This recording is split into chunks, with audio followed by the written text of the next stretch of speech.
Diese Woche in der Schweiz. Wir haben abgestimmt. Die SVP wollte einen Deckel auf die Bevölkerung, daraus wird nichts. Beim Zivildienst dafür schon. Der Sohn des US-Präsidenten feiert in Zürich hinter verschlossenen Türen und du zahlst die Polizei davor. In Bern lärmen Autoposer mit 99 Dezibel. Die Städte wollen ein Werkzeug, der Bund schenkt ihnen ein Smiley.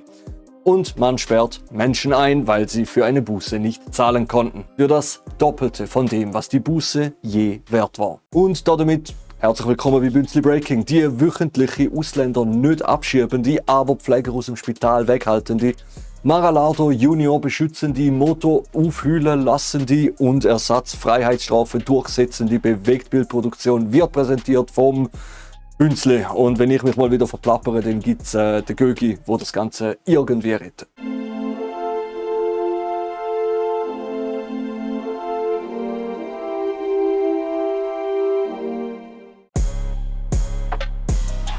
Letzten Sonntag war Abstimmungssonntag. 2 Vorlagen. Erst die gute Nachricht. Die 10-Millionen-Initiative der SVP ist abgelehnt. Am Ende mit fast 55% Nein. Worum es ging? Die Initiative wollte in der Verfassung festschreiben, dass die Schweiz bis 2050 nicht über 10 Millionen Menschen wächst. Ab 9,5 Millionen laut Bund, also etwa 2031, hätte der Bund eingreifen müssen. Vorläufig Aufgenommene, also Menschen, die man nicht ausschaffen darf, hätten keinen festen Status mehr bekommen und am Ende hätte die Schweiz die Personenfreizügigkeit mit der EU kündigen müssen. Das ist der Vertrag, der EU-Bürgern erlaubt, hier zu arbeiten und Schweizern in der EU.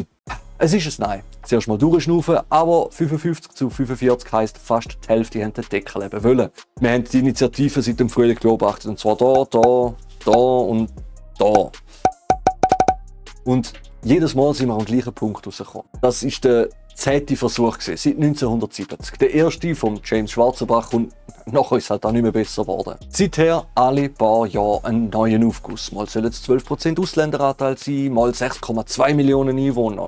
Jetzt halt 10. Die Zahl ändert, die Idee dahinter nie. 2014 hat das Volk Ja gesagt zu der Initiative gegen die Masseneinwanderung. Dann ist das aber auch nicht so sauber umgesetzt worden. Man kennt es. 2020 hat man es dann mit der Begrenzungsinitiative verschärfen. Das ist aber auch wieder an einem saftigen 62% Nein gescheitert.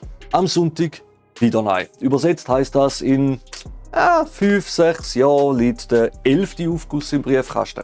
Neue Zahl, neue Verpackung, exakt die gleiche Frage dahinter, nämlich wer darf eigentlich da sein und wer nicht. Letzten Sonntag hat die Schweiz gewonnen.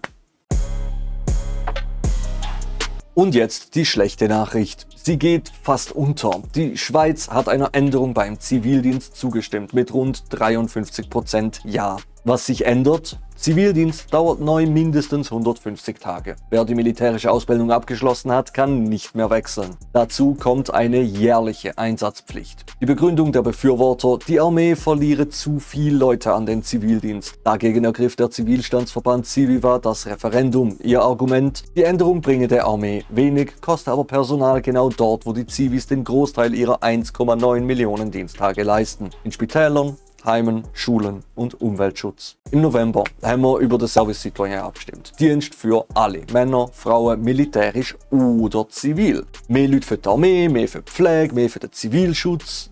Eine Vorlage, die genau das Problem auch gelöst hätte. Resultat damals: 84% Nein. Und am lautesten dagegen sind die, die heute rumbrüllen, die Armee hätte zu wenig Soldaten. Wir haben es da gesagt. Das ist die Logik von jemandem, der halt die Tür verbarrikadiert und sich nachher beschwert, dass man durchs Fenster wieder reinklettern muss. Heute haben wir die zweite Tür zugeschlagen und ausbaden tun die Altersheime, die Spitäler und die Schulen. Der Ort, wo die Zivis halt ihre Dienste leistet. Und nicht zuletzt auch die jungen Generationen von der Schweiz. Aber gut, ist ja noch Pflege. So. Die Lautvorlage haben wir gestoppt. Die Liesling ist halt durchgerutscht und die Liesling trifft vor allem junge Männer. Also trifft sie genau die Altersgruppe, die historisch am seltensten abstimmt, mit vielleicht gerade mal so 35%. Wie es das mal war, wissen wir aber erst in ein paar Monaten. Aber über eine Regel für die Jungen haben am Schluss vielleicht vor allem einfach die entschieden, die es selber nie erleben werden. Wir nehmen vor jeder Abstimmung die Vorlagen auseinander, Punkt für Punkt.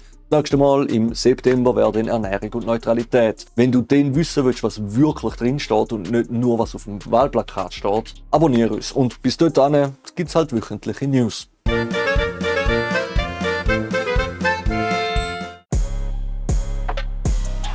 Am 4. Juni war der älteste Sohn des amtierenden US-Präsidenten in Zürich. Der Anlass ein privates Wirtschaftstreffen hinter verschlossenen Türen im Zunfthaus zur Safran. Die Öffentlichkeit hatte keinen Zutritt. Rund 70 Wirtschaftsmagnaten eines Netzwerks namens Davos Lodge trafen sich. Gesprochen wurde über Investitionen, Geld, Energie und Geopolitik. Geheim blieb es trotzdem nicht. Wegen des Besuchs war das Sicherheitsaufgebot massiv. Ein Polizeigroßaufgebot, der amerikanische Secret Service, dazu Schaulustige in der Innenstadt. Und jetzt kommt der Teil, der wehtut. Grundsätzlich zahlen private Gastgeber für den Schutz ihrer Gäste, die sie selbst einladen. Doch der Bund kann einspringen, wenn ein Anlass von, Zitat, herausragender Bedeutung für die Interessen der Schweiz ist. Genau das ist passiert. Nicht die Davos Lodge zahlt für die Sicherheit, sondern die Steuerzahlenden. Die Begründung von FedPol, also dem Bundesamt für Polizei: Bei Personen ohne diplomatischen Status könne der Bund die Kosten übernehmen, wenn der Schutz nötig sei. Zitat, damit dem Ansehen der Schweiz nicht geschadet wird. Wie viel es gekostet hat, sagt der Bund nicht. Persönlichkeitsschutz und Amtsgeheimnis. 3 SP-Mitglieder im Zürcher Gemeinderat haben eine Anfrage eingereicht und fordern Transparenz. Halten wir fest, 70 sehr reiche Menschen treffen sich hinter verschlossenen Türen zum Besprechen, wie sie noch reicher werden. Und du zahlst Polizei, die dich von genau dieser Tür fernhaltet. Erinnert euch noch an unseren WEF-Beitrag. Das WEF ist gegründet, damit die zu viel haben, untereinander besprechen können, wie sie denen, die zu wenig haben, das Leben verbessern können.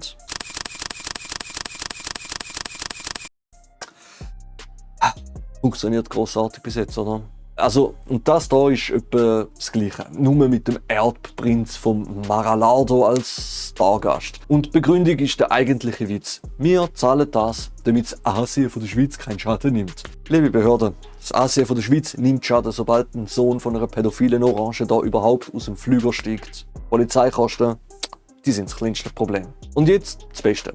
Anfrage im Gemeinderat kommt von der SP, von 3 Sozialdemokraten. Und die SVP, die Partei, die bei jedem Asylsuchenden auf der Rappe genau ausrechnet, was er kostet, da hört man erstaunlich wenig. Wenn ein Geflüchteter irgendwo hockt und einen Kaffee trinkt, dann heisst es Sozialmissbrauch. Wenn der Junior-Chef von einer Milliardärsfamilie eine Polizeieskorte bekommt, dann geht es um das Image von der Schweiz. Und ehrlich, mich macht das irgendwie nicht einmal mehr richtig hässig. Der Erbprinz fliegt ein, wir zahlen die Polizei. Schon wieder.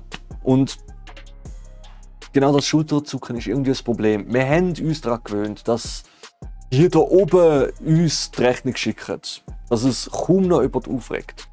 Übrigens kommt das dann auch bei der 13. AHV-Rente. Wahrscheinlich gibt es wieder eine Mehrwertsteuererhöhung, die halt die Ärmsten am stärksten trifft. Aber über das reden wir mal, wenn da etwas definitiv steht.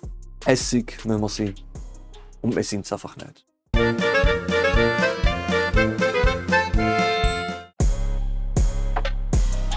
Es ist Sommer und damit sind sie zurück. Die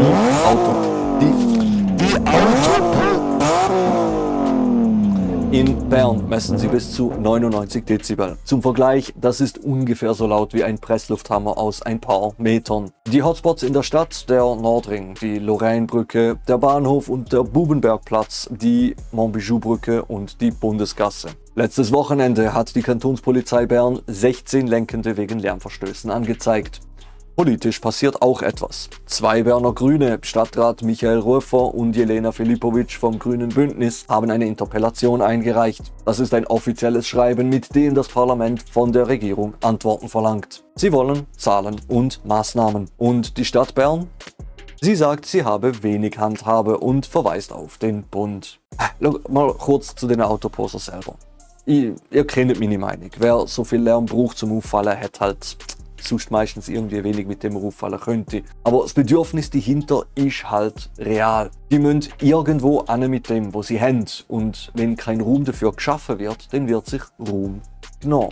Also, reden wir mal über das, was die zuständigen Stellen dafür tun. Und wird es irgendwie ein bisschen peinlich. Es gibt ein Instrument, das genau hier ansetzt, der Lärmblitzer. Vereinfacht gesagt ist das ein Blitzer wie beim Tempo, nur misst er nicht die Geschwindigkeit, sondern den Lärm. Wer zu laut ist, kriegt eine Buße. Die Städte wollen das. Der Schweizerische Städteverband fordert vom Bund rasch die rechtliche Grundlage für Lärmradarsanktionen. Der Bundesrat hat im Dezember entschieden, und zwar dagegen. Keine Lärmblitzer mit Bußen, stattdessen Lärmdisplays. Das sind Anzeigetafeln am Straßenrand, die dir zurückmelden, wie laut du gerade bist. Die Begründung des Bundes: Lärm zu messen sei deutlich komplexer als Tempo. Bei Regen sei es wenig sinnvoll, Umgebungsgeräusche verfälschen das Resultat und die heutigen Geräte können die Lärmquelle nicht zuverlässig trennen. Dahinter steckt eine echte juristische Lücke. Im Gesetz gibt es keinen allgemeinen Geräuschgrenzwert. Verboten ist nur vermeidbarer Lärm. Und ob Lärm vermeidbar ist, kann ein Gerät nicht automatisch feststellen. Soweit die Version des Bundes. Es gibt eine andere Seite. In Genf wurde ein Lärmblitzer getestet und der Testlauf war erfolgreich. Und SP-Nationalrätin Gabriela Sutter, Präsidentin der Lärmliga, widerspricht dem Bund direkt. Die technischen Probleme seien überholt. Beim aktuellen Modell tauchen sie nicht mehr auf. Und zum Regen sagt sie: Dann messe man halt nicht bei Regen. Und die Displays? Sie hält sie für eine Beruhigungspille. Für Autoposer seien sie kontraproduktiv. Sie fänden das lustig und geben erst recht Gas. Okay, da wollen wir jetzt mal schnell etwas einräumen. Da haben wir uns über den Lärmblitzer lustig gemacht. Da hat mal ein Velofahrer mit 75 Dezibel verwünscht wegen Fluglärm. Das ist ein guter Witz, es ist ein Witz. Es ist vielleicht nicht unser bester Witz, aber es ist ich stehe dahinter, okay? Ich stehe dahinter. Aber fair ist fair. Technik ist seither weiter. Der Pilotversuch in Genf hat das System schließlich technisch Ausgriff genannt. Ganz gelöst ist es aber noch nicht. Eine unabhängige Studie aus Berlin hat im letzten Jahr immer noch Fälle gefunden, in denen das Gerät die Lärmquellen nicht sauber trennt. Und ein gesetzlicher Grenzwert fehlt ja ohnehin. Zum Beispiel gibt es andere Grenzwerte für Autos und TÜV und wie das denn im dichten Verkehr tatsächlich funktioniert. Also ja, es ist halt nicht fertig, es ist kompliziert. Aber genau dort liegt der Punkt. Die Städte sagen nicht, schaltet morgen 1000 Blitzer ein. Sie sagen, gebt uns eine Grundlage, entwickelt es weiter, gebt uns überhaupt mal ein Werkzeug. Und der Bund antwortet mit einem Schild, mit einem Gesicht drauf, wo dann lacht, wenn du leislich bist. Wir sind an dem übrigens schon seit einer Weile dran und wir bleiben dran, bis der Bund einen besseren Grund hat als ein Velofahrer von 2024. Lasst ein Abo da und drückt einen von diesen piktografischen Daumen da unten, um dabei zu bleiben. Das Problem ist gemessen. Lärm fast jedes Wochenende, an dem zweifelt niemand. Und nur an der Lösung hapert es noch ein bisschen. Der Blitzer ist noch nicht ganz reif, der Smiley ist ein Witz und von Hand kontrollieren bindet die halbe Kapo an einem Freitagabend. Also braucht es etwas Drittes. Vielleicht einfach endlich einen klaren Grenzwert. Vielleicht echte Konsequenzen für Wiederholungstäter. Vielleicht sollte man einen Poser, der nachweislich Lärm macht, auch einfach mit faulem Gemüse bewerfen. Ja, okay, das ist wahrscheinlich auch nicht umsetzbar, aber eine bessere Lösung kommt ja sonst auch niemandem in den Sinn.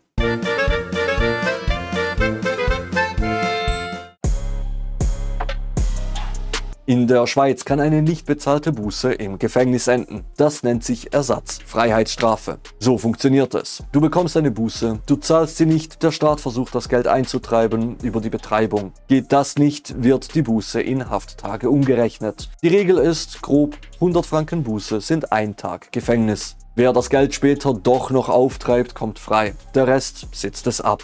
Jetzt hat der Kanton Basel-Land Zahlen dazu veröffentlicht, auf eine parlamentarische Anfrage von Landrat Adil Koller hin. Und die Zahlen sind eine Offenbarung. Ein Hafttag kostete den Kanton im letzten Jahr im Schnitt 250 Franken. Die Buße dahinter war im Schnitt 129 Franken und 45 Rappen wert. Über das Jahr waren das 1035 Hafttage, um Bußen im Wert von 134.000 Franken durchzusetzen. In 5 Jahren haben so 390 Menschen ihre Ersatzfreiheitsstrafe in Basel-Land abgesessen. Das sind 8,7% aller Eingewiesenen. Und die Delikte? Diebstahl, Verkehrsdelikte und 17 Mal Reisen ohne gültigen Fahrausweis, also Schwarzfahren. 250 Stutz kostet so ein Hafttag. 129 Franken ist Buß im Schnitt wert. Der Kanton gibt also fast das Doppelte aus, um das Geld einzutreiben. Und das Lustige, Am Schluss kommt es ja trotzdem nicht. Wer im Gefängnis sitzt, hat Buß ja immer noch nicht gezahlt. Das gibt irgendwie finanziell null Sinn. Also es gibt nur in einer Hinsicht Sinn, dass halt irgendjemand sitzt. Und wer sitzt da? Bagatelldelikt. Kein Zugfahrschiff, Falschparker, sowas. Und denen halt kein Geld für Buß. Und dann sitzt der Staat ihm gegenüber und zahlt rund das Doppelte, damit man halt das Gefühl hat, irgendetwas auch durchgesetzt zu haben, oder? Basel-Land ist kein Sonderfall. Es ist nur ein Kanton, der die Zahlen offengelegt hat. National landen jedes Jahr mehrere tausend Menschen für ein paar Tage im Gefängnis, weil sie eine Buße nicht zahlen können. Aktuelle Schätzungen sprechen von rund 5000. Und es sind nicht die ihr euch vorstellt. Fachleute wie Christoph Urwieler vom Kompetenzzentrum für den Justizvollzug sagen klar, es trifft vor allem Menschen in prekären Lebenslagen, die schlicht kein Geld haben. Die kirchliche Gassenarbeit von Bern bestätigt das. Es trifft die Verletzlichsten. Und ein paar Tage Gefängnis können alles kosten. Den Job, die Betreuung der Kinder, die soziale Stabilität. Ein dokumentierter Fall von der WOZ. Eine Frau, 2 Tage Gefängnis für eine nicht bezahlte Parkbuße über 120 Franken. Strafbar mit Bußgeld heißt im Endeffekt irgendwie auch nur legal gegen eine Gebühr. Und ich verstehe auch nicht, wieso das den ins Gefängnis führt. Damit sperrt man halt einfach die Arme weg, reißt sie aus dem Leben und verschlechtert ihre Situation aktiv. Es sei denn, sie zaubert sich noch ein paar blaue Noten aus ihrem Arsch. Aber das verschuldet sie halt einfach irgendwo anders. Und das, um sie dann ins Gefängnis stecken, wo sie nicht einmal theoretisch einen Mehrwert für die Gesellschaft schaffen. Also wenn du nur 1000 Euro im Monat machst, dann würde ich dir empfehlen, mehr zu machen. Das Bittere an der Geschichte, es gibt eine Alternative und sie liegt längst auf dem Tisch. Sie heißt gemeinnützige Arbeit. Wer nicht zahlen kann, arbeitet die Strafe ab. In sozialen Einrichtungen, im Naturschutz. Die Regel: 4 Stunden Arbeitszeit ersetzen einen Tag Haft. Das gibt es bereits auch in Basel-Land, aber man muss es beantragen und es ist nicht der Normalfall. Die Baselbieter Regierung selbst sagt, solche Alternativen seien sinnvoller, sozial besser integrierend. Sie verhindern, dass Menschen aus dem Leben fallen. Auf nationaler Ebene wollte die SP-Nationalrätin Jessica Jacou genau das durchsetzen. Ihre Motion, Bußen bis 5000 Franken sollen durch alternative Maßnahmen ersetzt werden können, statt durch Gefängnis. Der Nationalrat hat die Motion abgelehnt. Und die Begründung der bürgerlichen Mehrheit: würde man das einführen, müssten manche Menschen ihre Bußen faktisch nicht mehr bezahlen. Das ist die Idee, du Freudehuserzeugnis. Was glaubst du passiert, wenn ihr im Knast sitzt? Den zahlst du deren Buß. Doppelt! Und das geschuldete Geld kommt auch nie rein. Es gibt eine Lösung. Sie ist nicht neu.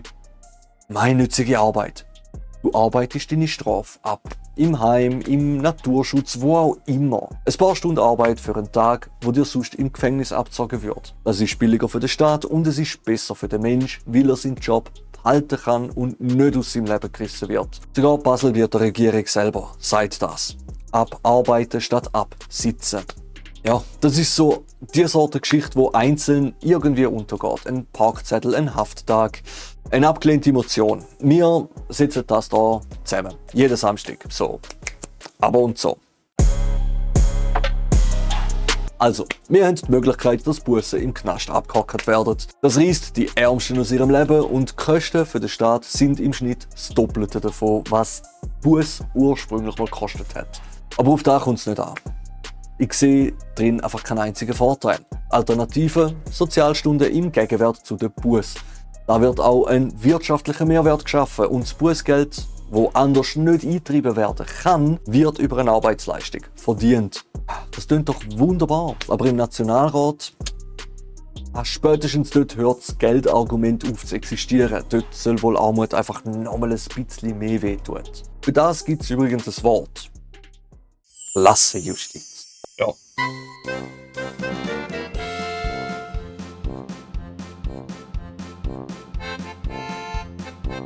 Beim aktuellen Adil Kollerei. Buß. Ich versprich mir jetzt den. Nein. Also doch, aber anderer Satz. Raumlader. Dummer Name. Zusatz zur Safran. Jetzt soll ich mal noch irgendwo auf Kamera gesagt haben, Trump ist im Fall hure pädophil.